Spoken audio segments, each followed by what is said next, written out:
Pwede ka mambabae dito na marami. Joke lang. Kapag nasawa ka, may hagay pa ako.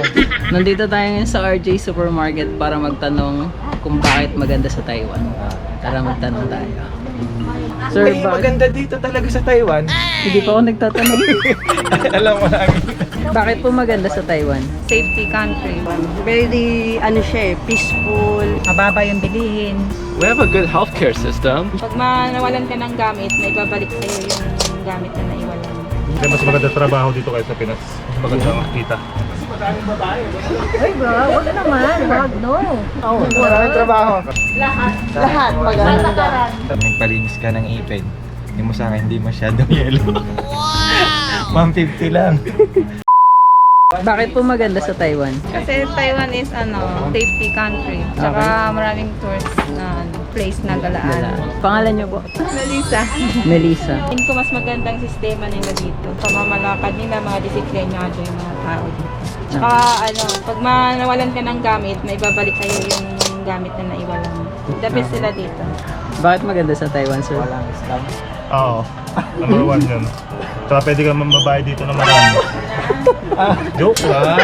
Kapag nasawa ka, may hagay pa ako. Hindi mas maganda trabaho dito kaysa Pinas. Mas maganda ang kita. Yun. Sir, bakit maganda sa Taiwan? Ay bro, wag naman. Wag, no. Maganda na. Maraming chicks. Maraming trabaho. Ay, maganda sa tayo kasi unang-una, mababa yung bilihin, affordable po yung sahod namin. Mas marami kang maiipon compare sa Pinas. Kasi ang sahod dito mataas ang sahod tapos ang bilihin. Tama. Masyadong mababa. Cost of living dito, masyadong mababa tapos free hospitalization, di lahat. Accommodation Tama. namin. Sa health na. Sa health, pati wifi namin dito. Panalo. Panalo ang Taiwan, number 1. Thank you po, ate. Anyway, 7 years na. 7 years na. Ano po pangalan niyo, ate? Alin. Alin. I have a question. Okay. Why Yeah? why Taiwan is the our best? English is not good. Why the what? Why Taiwan country is the best? Why Taiwan country is the Yeah. best? We have a good healthcare system. Yeah, and then our prices isn't that high inflation. So and I think it's like pretty comfortable living here. So that's why I think it's the best. Yeah. Thank you, sir. What's your name, sir? I'm Alan. Alan. Yeah. Sir, Ay, bakit? maganda dito talaga sa Taiwan. Hindi pa ako nagtatanong. Alam mo lang. Ano po ba yung tanong niyo, sir? Bakit po maganda sa Taiwan? Kasi dito, bukod sa maganda yung transportation, mga medical assistant nila, okay din. Kung nagpalinis ka ng ipin, hindi mo sa akin, hindi masyadong yellow. 150 lang. Gamitin mo lang yung health card Ay, mo. 100 sa amin. 100 ay mas mura sa inyo. Baka kickback ng doktor yun. Ano pa? Mga bilhin dito, mura lang din. Adidas? Ay, grocery to ah. Very, peaceful. Tsaka, always safe naman lagi dito sa Safe. Taiwan. Kahit saan ka pumuntang convenience, anytime na lumabas ka sa kalsada, madaling araw man or hating gabi, walang taong gustong sa'yo ng masama. Or pagdating sa mga krimen, medyo rin yan. Kasi meron din batas ang ng Taiwan. Tsaka disiplina talaga ang mga tao dito sa Taiwan. Actually, ang mga pasaway lang yung, hindi ko sinabi lahat, mga kapwa natin Pinoy.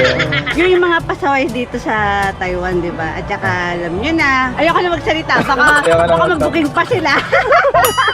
Thank you po. Hindi, joke lang, charot lang yun. Hindi, actually talaga, para sa mga OFW, mapapayo ko lang. Kung talagang trabaho ang pinunta nyo rito, magtrabaho kayo ng marangal, maayos, kayo magpatukso.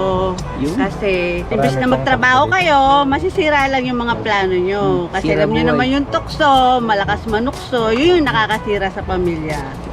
Ang importante makapag-ipon kayo para kahit anytime pauwiin kayo ng company nyo, may ipon na kayo, pwede na kayo magnegosyo, handa kayong umuwi anytime. Yun lang advice ko sa inyo, magtrabaho kayo na magtrabaho, isayan nyo lang buhay nyo dahil ang buhay natin maiksi lang. At saka yung mga stress dyan, ipasantabi nyo lang. Kasi huwag kayo gagawa ng problema nyo, kayo rin gumagawa ng problema nyo, di ba? Tsaka pagka happy lang. Pero wag nyo pa rin syempre kakalimutan yung magdasal tayo para. Siyempre, nandun din yun. At saka isa pa, yung mismo yung kapwa natin Pilipino ang naninira sa atin. Naninira, naiinggit, insecure. Karamihan talaga, Pinoy lang talaga. Ewan ko, ba't ganyan kayo? Yung iba dyan. Dapat talaga wag ganun. Kung sino yung maangat, magtulungan kayo. Tama. Wag magsiraan, wag magplastikan. Kasi hindi kayo aasenso, totoo. Tsaka yung mga blessing na dumarating sa inyo, mas lalong dadamot. Kasi ganun yung ugali natin karamihan sa atin. Walang asenso ang Pinas, ganun pa rin. Unity na. Oo. Unity, magtulungan. Totoo yun, totoo. Kasi kahit saan ka pumuntang abroad ang nakakaaway pa rin natin, kapwa natin Kapwa Pilipino. Pinoy. Bakit yung ibang lahi, di naman natin nakakaaway? Smile pa rin sila, kahit murahe tayo, di natin naiintindihan, smile pa rin tayo, di ba? Ako po si Hazel, taga dito po ako sa Taiwan. Ako po 35 years na ako dito. Saan po kami pwede mag-grocery pag pauwi na kami? Siyempre dito sa amin sa RJ. Siyempre mura lang dito, no? Di ba? May promo pa. Eh, mura lang po kasi ang bilihan ng mga RJ. So, lahat ng mga OFW na nagpapabagahe, karamihan po dito ho sa RJ. Marami ho kaming branch. Affordable pa. RJ Taipei, Chongli, 3 na doon. Dami. Tapos sa Taichung, 2 po. Isa sa Nantun, isa rito sa Taichung City. Ito yung pinaka main Pala to. branch pala, sorry. And then sa Kaya pala Sa laki. Kaohsiung wala pa. Tainan isa.